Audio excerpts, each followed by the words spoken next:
Om Shanti. Good morning. आज बाबा की 20/7/2021 की वाणी है। आज बाबा ने कहा कि जब हम तपस्या में बैठते हैं, जब हम मेडिटेशन में बैठते हैं, योग में बैठते हैं, ध्यान में बैठते हैं, तो बाहर मुक्ति नहीं होना चाहिए। ज़्यादा वार्तालाप करना, बातचीत करना, एकांत। बाबा की याद में रहेंगे। अगर मित्र संबंधी याद आए, धंधाधोरी याद आया और बातें याद आई, तो वातावरण खराब होता है, वायुमंडल खराब होता है। और हम चाहें कि हमारी बुद्धि एकाग्र हो जाए, एक की लगन में मगन हो जाए, कुछ अनुभव हो, नहीं हो सकता। इसलिए साधु सन्यासी लोग उस एकाग्रता के लिए, उस अंतर्मुखता के लिए गुफाओं में चले गए, जंगलों में चले गए, एकांत के लिए। वहां ईश्वर की याद सहज होगी। हमें कोई घर बार नहीं छोड़ना है, हमें कोई जंगलों में नहीं जाना है। घर गृहस्थ में रहते हुए, परिवार के बीच रहते हुए, सारे कारोबार संभालते हुए, सिर्फ अंतर्मुखता की गुफा में जाना है। गुफा अर्थात गहराई में जाना है। बाहर ढूंढने से कुछ नहीं मिलेगा। गहराई में जाओ।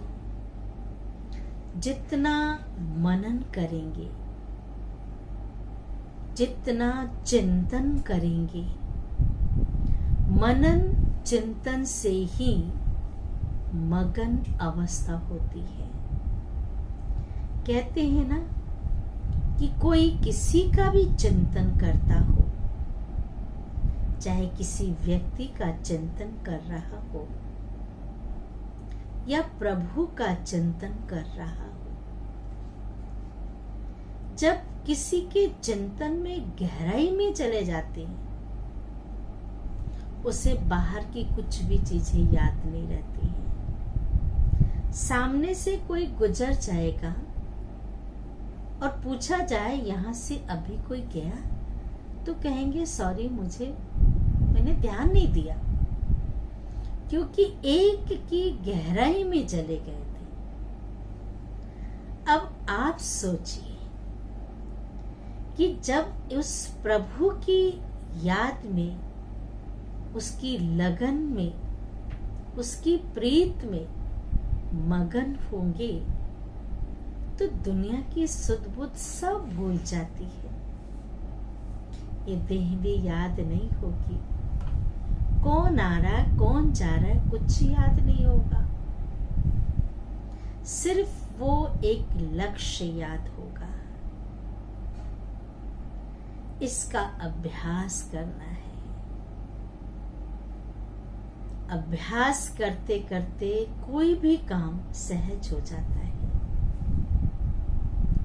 एक बार भीम अंधेरे में भोजन कर रहे थे।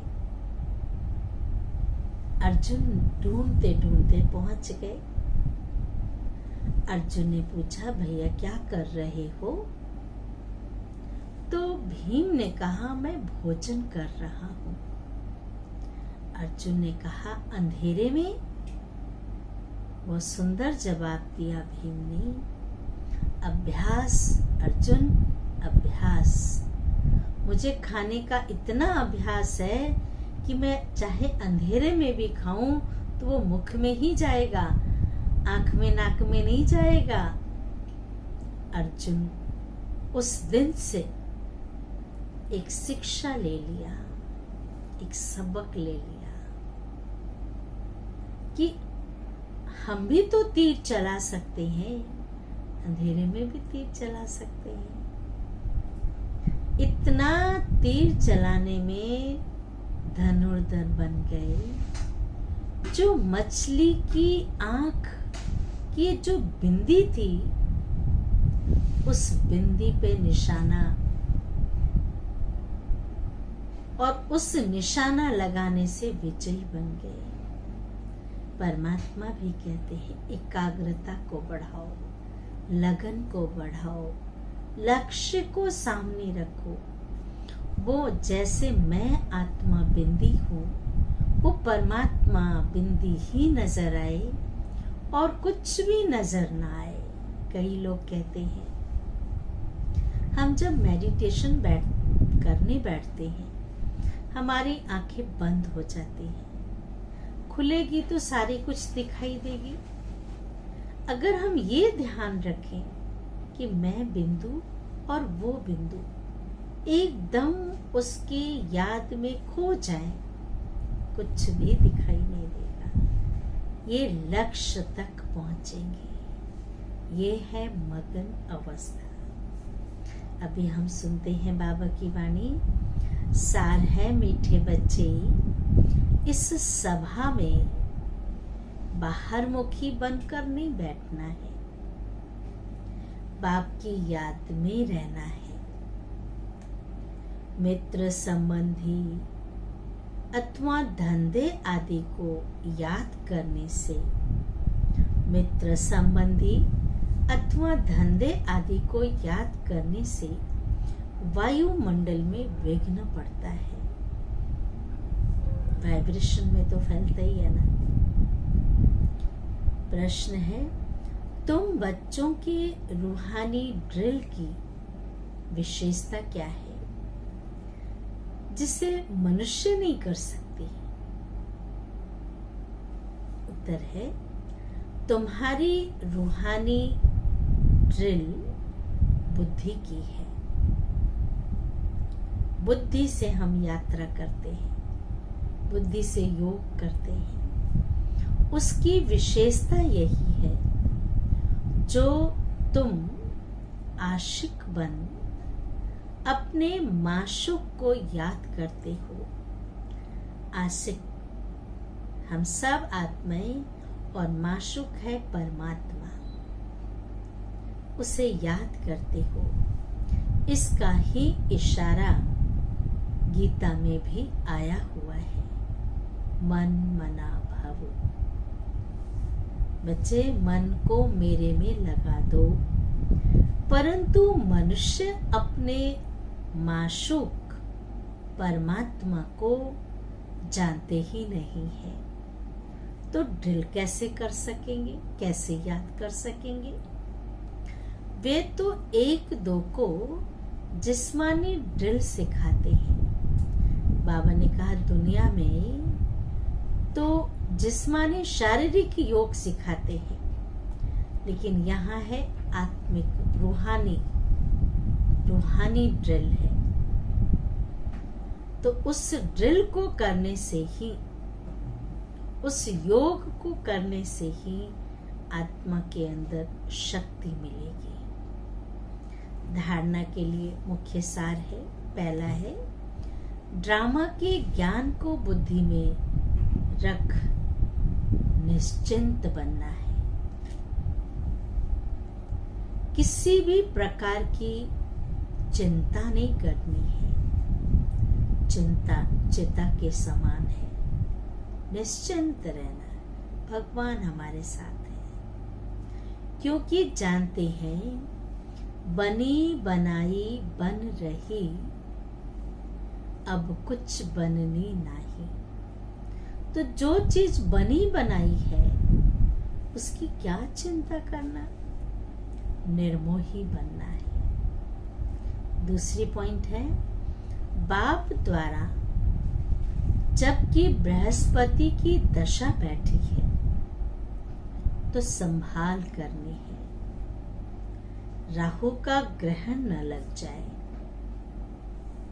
कोई भी ग्रहचारी हो तो उसे ज्ञान दान से समाप्त करना है। वरदान है सदा मनन द्वारा मगन अवस्था के सागर में समाने का। मनन द्वारा मगन अवस्था के सागर में समाने का अनुभव करने वाले अनुभवी मूर्त भव। विस्तार है अनुभवों को बढ़ाने का आधार है मनन शक्ति। मनन वाला स्वतः मगन रहता है।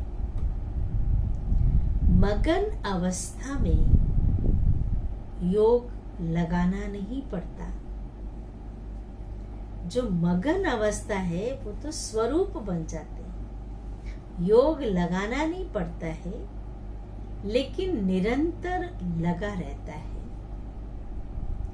मेहनत नहीं करनी पड़ती।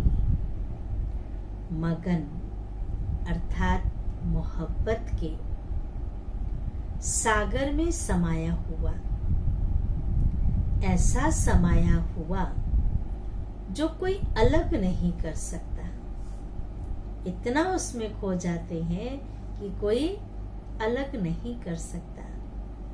तो मेहनत से छूटो। सागर के बच्चे हो, भगवान को याद करने की मेहनत नहीं लगेगी। सागर के बच्चे हो तो अनुभवों के तालाब में नहीं नहाओ, लेकिन सागर में समा जाओ। अनुभवों के तालाब में नहीं नहाओ, लेकिन सागर में समा जाओ। तब कहेंगे अनुभवी मूर्त। स्लोगन है ज्ञान स्वरूप आत्मा वह है। ज्ञान स्वरूप आत्मा वह है जिसका हर संकल्प, हर सेकंड समर्थ हो। हर संकल्प, हर सेकंड समर्थ हो। अच्छा, ओम शांति, ओम शांति, ओम शांति।